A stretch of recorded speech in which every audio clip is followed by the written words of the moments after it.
All right, and welcome to Freedom Gulch podcast. This is our 22nd episode. We've had a little delay on our episodes. We've been had some technical issue last time. This time I'm joined by Andy via his phone, so hopefully he has a stable connection, and joined by Joshua from his regular location. So. Indeed. And we might be being joined by Corey later. So let's go ahead and get into this, guys. Let's talk about the Virginia campaigns. Let's talk about the Cliff Hire campaign. Any new news on that front or anything, Andy? Yeah. I mean, we know that the convention's this weekend, so that's exciting. I guess the biggest news, at least that got back to me, was that Cliff Hire has a campaign manager. Oh, who's that? That's pretty exciting. Can you tell us John LeBaum. Who? John LeBaum. Oh, did he work for Sarvis back in the day? Yes. So John's a really good guy. John, we were last talking when he was going to be involved in the Carrier campaign. But yeah, so John LeBaum managed Rob's campaign in 2013, the big governor run. Last year he was, I want to say, assistant comms director for Gary. He's done some other things. I know he was involved in Sarvis 2014 a little bit. But yeah, so that's good. That's definitely good news for Cliff. He needs somebody directing traffic over there. He needs help. Well, that sounds like a good resume. I don't know him personally, but it sounds like a good resume. John's a good dude. I don't know what he's doing for a day job these days. He writes in DC sometimes. He's had some op-eds published recently. Usually, like libertarian presented in this election. But yeah, he's a good dude. So that's good news. I don't know of any staff. I don't really. I guess I heard about signatures a few weeks ago. So those are probably low numbers, but when I had heard they were somewhere around 5, I need to get to 14. I'm sorry, did you say 5,000 signatures? Yeah, around there. I guess it turned in like 3,200, but there's another 1,800 there, probably top of that. All right, so he's on pretty good pace to be able to reach the comfortable area of 14,000, 15,000 or so. Well, they're going to have to. Josh, have you been collecting signatures? Yes, I have. Now, unfortunately, I am still without a car. My car was supposed to be repaired. I actually got hit by a JMU student many weeks ago. And so, yes, I have been collecting signatures. I'm at about 50 right now. It's just a lot more challenging when you don't have a car, I got to tell you. So, yeah, I believe that. But yes, I do hope to continue collecting. It's just sort of a slow-going process right now. You know, speaking of collecting signatures, of course, I've been doing that for my own campaign, and then also Cliff's. I don't know if you noticed this, Josh, or not, but it feels like less people are likely to sign this year. It feels like more people are polarized, so if they identify as Democrat and Republican, then they're less likely, to do anything that doesn't involve a Democrat or a Republican. I don't know if you're getting this from the limited, signatures, you've been getting, or. Well, what happened was on Friday we had a Democratic primary here for the 26th district for House of Delegates. And so I thought, well, that'd be a good place to collect signatures. Presumably all these people are registered to vote. And I stood out there for several hours and I don't know, maybe got about 20 or so. But there were people who were saying, hey, I don't, I'm supporting Ralph Northam or I'm supporting Tom Perriello and I don't want to see anybody else on the ballot. But, that's not unique to Democrats. I mean, I've spoken to some Republicans who, support, Ed Gillespie, Corey Stewart, or what have you, and they say, well, that's my guy. I don't want him to have competition. So. Yeah, I actually collected signatures today at the DMV, and I had a situation just like that. A lady said, I'm a Republican, and I don't want any other choices. That's literally what she said. I don't want to give anybody, I don't want to give anybody else a position that's not a Republican, and it's kind of sad. I think that people, whether a Democrat or Republican, you should still believe in choice and allowing people, that do not necessarily fit in those two cookie cutter, parties, should have the ability to have choice, to have a different option. Yeah, absolutely. Yeah. So yeah, my campaign, just pretty much right now. I mean, it's not a big statewide campaign. It's a big reason why I like to run for these little statewide things. Just pretty much right now is just getting signatures. And I talked at the Earth Day march down in Stanton last weekend. Went over pretty well until like the last question. Someone asked me something. Of course, they didn't like my answer, but overall positive.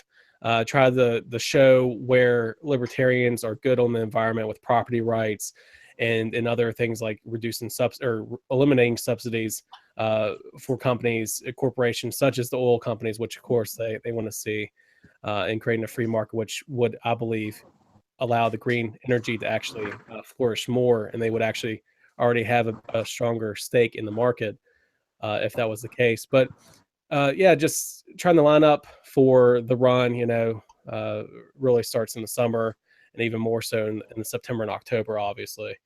So just getting signatures and trying to help Cliff's campaign with signatures as well. How many signatures do you have, Will? For myself, I don't have an exact count. I just did some today. I got about probably 27 or 20, or probably 27, 30 today. Okay. Just being out there like for fifth the way there or something. Yeah, well, this is today. I probably have probably about 80 now or so. Okay. Like I said, I mean, I'm still getting pretty good numbers. I'm still getting about 15 signatures per hour, but that is good. I used to get, seriously, like the 2014, 2015, when I got signatures, I used to get like 20 at least, if not more, like 25. I even got 30 on a primary day, per hour. Mm-hmm. So that's what I'm saying. Like, I feel like, yeah. And there, the validity was near 100%, if not 100%. And, but I just feel like there's just less people likely to sign this year. Just, I don't know if it's just the election last year, Democrats, Republicans, had a lot more people. As soon as they hear that I'm third party or I'm libertarian, I'm not a Democrat, I'm not a Republican, they shut out. They shut me out and just essentially blow me off or walk off, or say that no thanks. Try to be polite about it, most of them. But I definitely feel like there's a smaller win percentage, smaller signature percentage for me this year. Well, fortunately, you only have to get 125 valid ones. Now, obviously, you got to get a lot more than that, but well, I'm trying to get Cliff a lot of signatures, and it's just kind of frustrating because I feel like I should be about twice as many as I have, with the amount of hours I've put in, which I've only put in, I guess, 7 to 10 hours in the last week and a half, 2 weeks. But it's still, I'm averaging about 15 or so per hour, which is good. But it's not bad, yeah. Yeah, seriously. I'd be happy with that. I mean, but I mean, just from years past, when I got 20 was a slow hour, and I used to get like 25 on average. So I definitely noticed a big drop down in that. All right, so let's talk about the this weekend. We have the Virginia Libertarian Party convention, and we also have Andy's PAC launched. Oh. So let's talk about the convention first, and then we'll get to Andy's PAC. Of course, the convention is a special nomination convention, and I don't know if there's any other business are going on, but I will be attending. I will be I'll be sitting in for our chair of the 6th district if there's any SEC business. Oh, is he not going to be there? There will be a meeting. He won't be able to. No. Andy? Yeah, so there will be a meeting. I didn't know that Brian wasn't going to be there. Yeah, he asked me to sit in his absence. Yeah, the proxy. Yep. Well, assuming I have reliable transportation, I plan to be there. I'll pick you up if you want. Well, I may take just a warning. I may take you up on that if my car's not back. Well, also, this will let you know, we'll be attending the pack launch afterwards. Hmm. So I'll be there later than just the convention. I just thought about that, so I don't know if that would work for you or not. I thought good. I'm glad.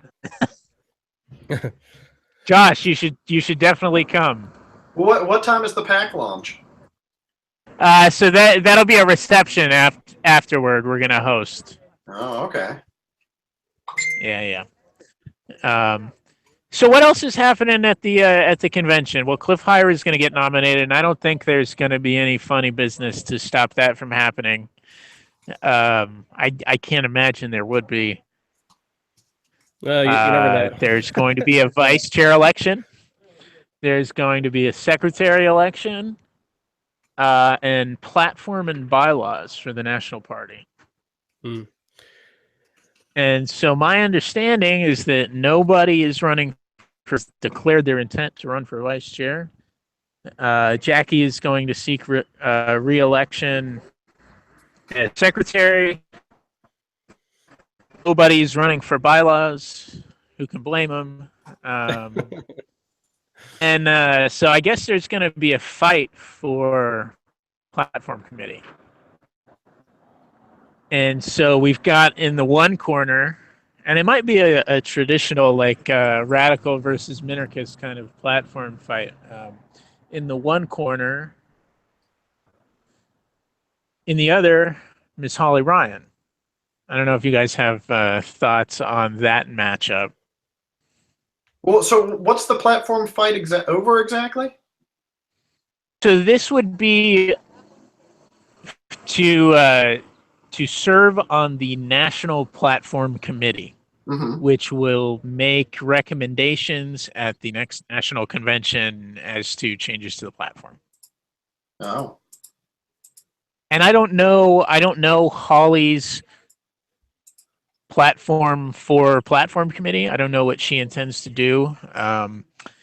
Matt, I know, is generally takes a favorable position to the LP platform as it currently stands, but would change the immigration plank.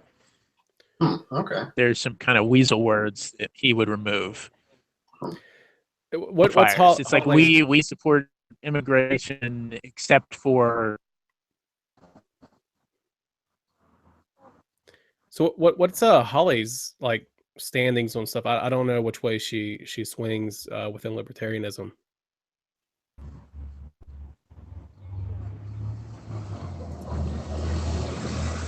Andy. Okay, I got you back just now, but I still didn't get the question. Okay. I don't know which way Holly leans, like which, Holly is a moderate individual. Okay. Her background is like doing communications for the Canadian military, and that's generally, I don't know. She's generally moderate on most things, but I think it's done a good job of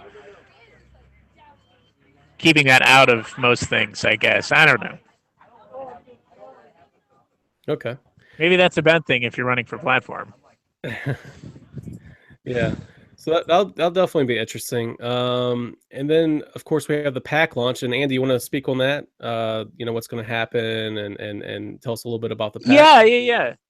So we're really excited about this. The PAC is the Virginia Libertarian Campaign Committee. I think we filed paperwork around January. With a generous donation to get this thing off the ground. And right away, we supported Corey Fauconnier in his special election. We supported John Barclay in his special election.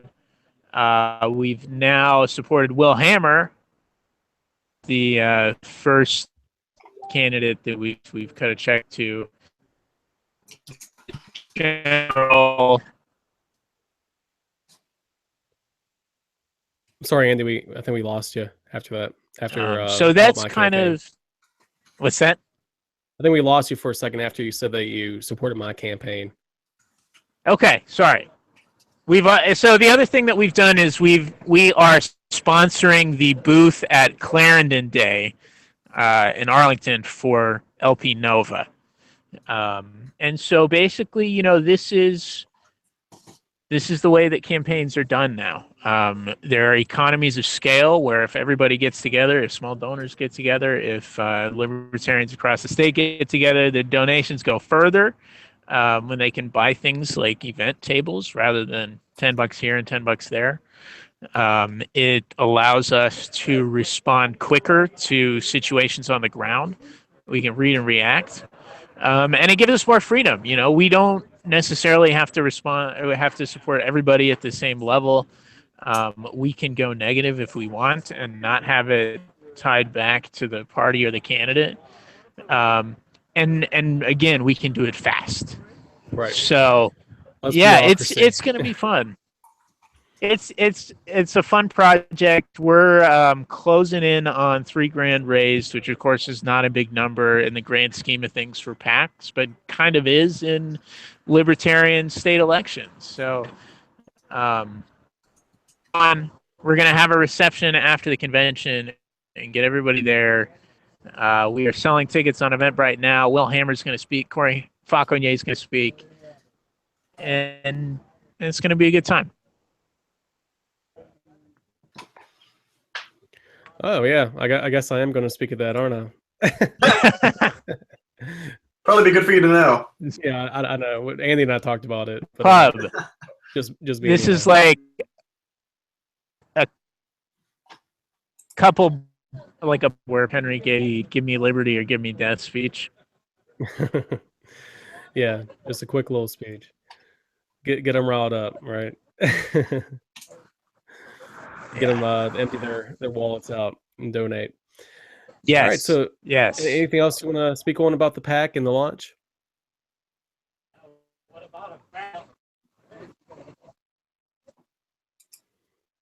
Andy, anything else you want to say about the PAC or the launch?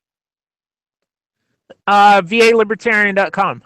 All right, VALibertarian.com. Go there and support and donate and help out the PAC so they can help out libertarian candidates such as myself. So, all right, so let's get to the Constitution Party LG candidate. Andy, you put this into the topic. So, who's the Constitution Party LG candidate, and why should we know about him? Well, so he just announced yesterday. That was the crazy thing. Yeah. But so, dude's name is Charles Kraut. Mm-hmm. And I guess, he's just like, he's writing books. He's traveling around to different state Constitution Party conventions. And John Bloom convinced him to run for lieutenant governor. Apparently, John Bloom has already endorsed Cliff Hyra for governor and John Adams for attorney general. And so he stuck his guy in there for lieutenant governor. Yeah, so I'm curious how that. But they haven't started collecting signatures. Well, Yeah. they do have Get on that. they do have petition forms. Here it is. Not that I've gotten anything for them, but I've They couldn't get on the ballot.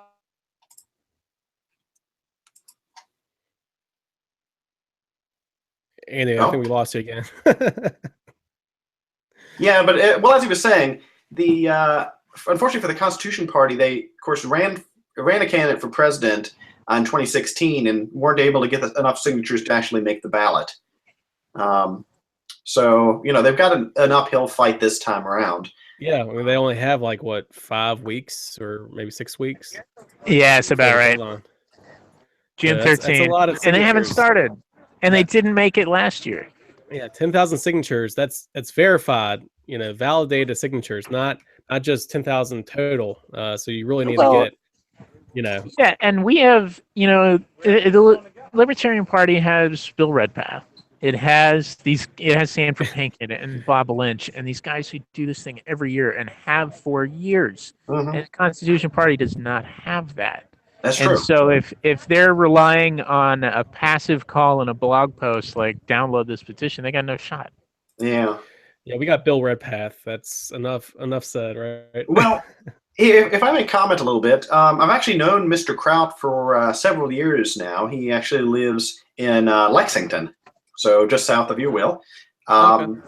He actually was involved with the Republican politics there. I think, now I could be mistaken, but I believe a year or two ago that he ran for chairman of Lexington, Buena Vista, and Rockbridge, because of course they have it all sort of mushed together, and I don't think he won that. So I don't know. I mean, he seems like a pretty smart guy from my experiences with him. I'm sort of surprised he's running for lieutenant governor, but I'd like to see what he's running on. And I think it's interesting, of course, as well, that the idea that the Constitution Party seems to want to do this sort of fusion ticket, unofficial fusion ticket between the Libertarians and the Constitution Party. I guess we'll see how that goes. Yeah. And any other thoughts on that? I don't think so. All right. Well, let's move on to some not necessarily Libertarian Party stuff, and let's talk about Bitcoin and cryptocurrencies.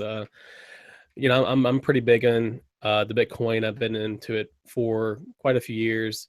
Of course, I wish I got into it a little bit earlier because I'd be pretty well off right now. But yeah, Bitcoin is hitting all-time highs this past week. It's been hitting the 1,233, and then now it's up to about 1,400 or so. So it's been all-time highs, and not just Bitcoin, but several other cryptocurrencies. Litecoin's back up to $14, $15.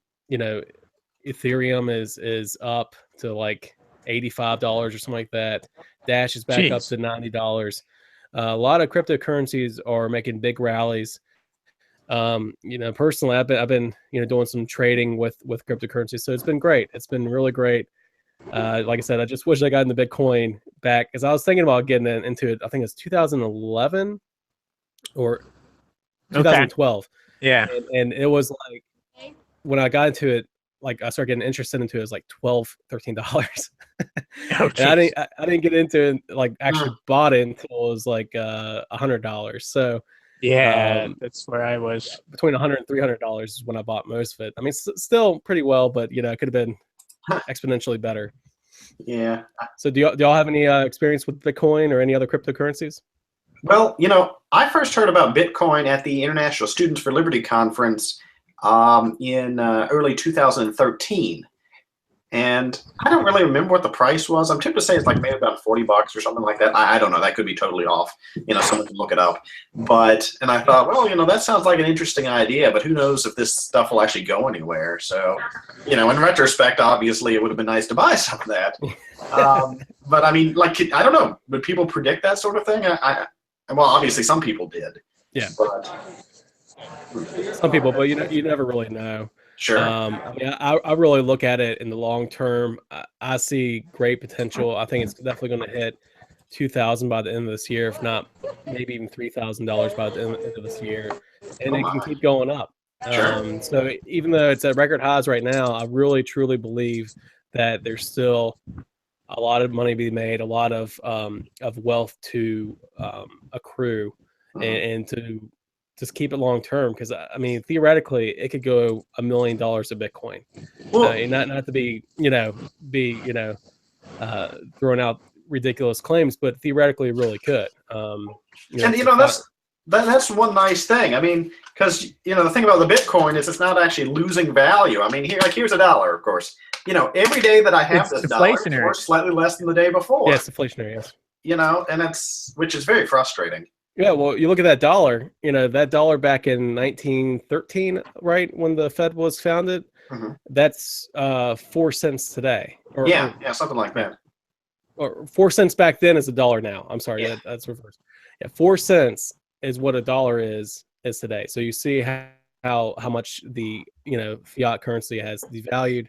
I mean, we could keep going on this. Andy, do you have Bitcoin, or are you into cryptocurrencies? Yeah, a little bit. I haven't really paid much attention to the scene, but I've held a little bit, and I was right around that like $120 level. Yeah, man. I mean, do you have any sense of why this is happening right now? I mean, I think it's just a lot of different things. I know India's having a dollar crisis, or whatever, rupee or wherever they have crisis, or the government's rounding up I believe they're lower denominational bills, and so they're having like a big crunch there. You have different things going on in China. You had the Winklevoss twins ETF. Of course, that failed, but now the SEC is talking about maybe reopening it. There's just a lot of factors that go into it. There's not just one singular thing that drives the price. I think it's just going to keep going up. The more government spends, the more war and uncertainty that happens. I just see Bitcoin continuing to go up, and who knows, maybe it will fulfill its original purpose and just completely replace, central bank currencies.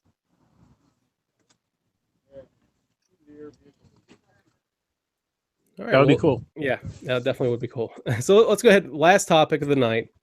Let's talk about Donald Trump and the Constitution. I imagine you all saw this. If you haven't seen this, Donald Trump was in an interview, and he essentially said that the Constitution is archaic and is really bad for the people, and is the reason why he hasn't done what he wants to get done. Essentially saying that he wants to get rid of it and he wants to be a dictator. Essentially, that the checks and balances is what has gotten in his way, and thankfully so. That's what the Constitution and checks and balances was created for. Were for people that want to presidents that just want to plow everything through, and so thank God that checks and balances are actually working halfway with Donald Trump.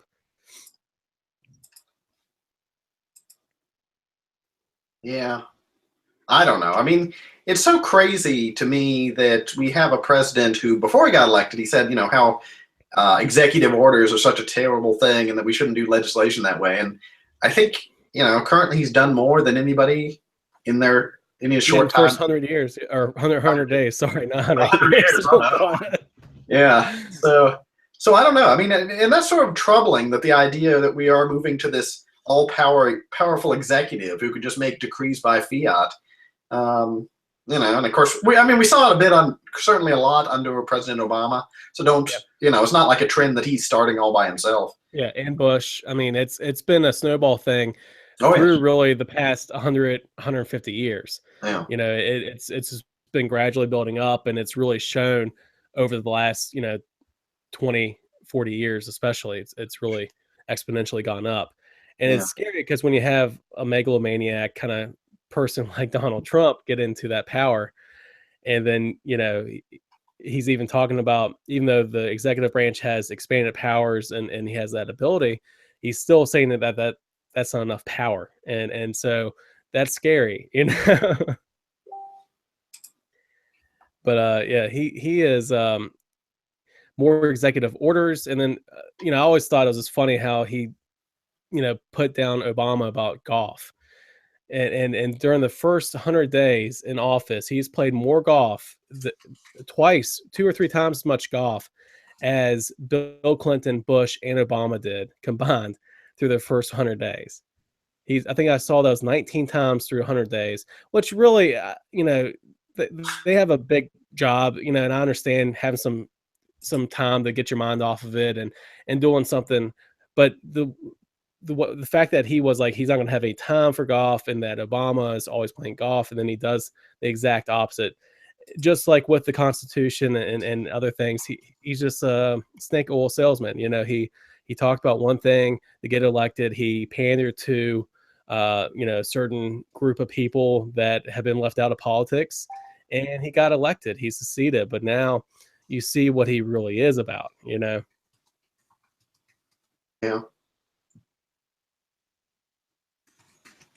Andy, got any thoughts? Have we lost Andy? Andy is at a meeting and he's on his cell phone, so I wouldn't doubt if we've lost him. All right, Josh, any final thoughts on Donald Trump before we wrap it up? Well, I didn't vote for him. Glad I didn't. But I guess he'll always keep us guessing, I think. Whether that's bad or good, and I think that's often bad, but that's just life. Yeah, definitely at least give us plenty of content or plenty of issues and topics to Absolutely. talk about. Yes. That is definitely for sure. And with that, we're going to go ahead and close out our 22nd episode of Freedom Gulch podcast, and hopefully we'll be back in about 2 weeks. See y'all. Sounds good. Have a great one.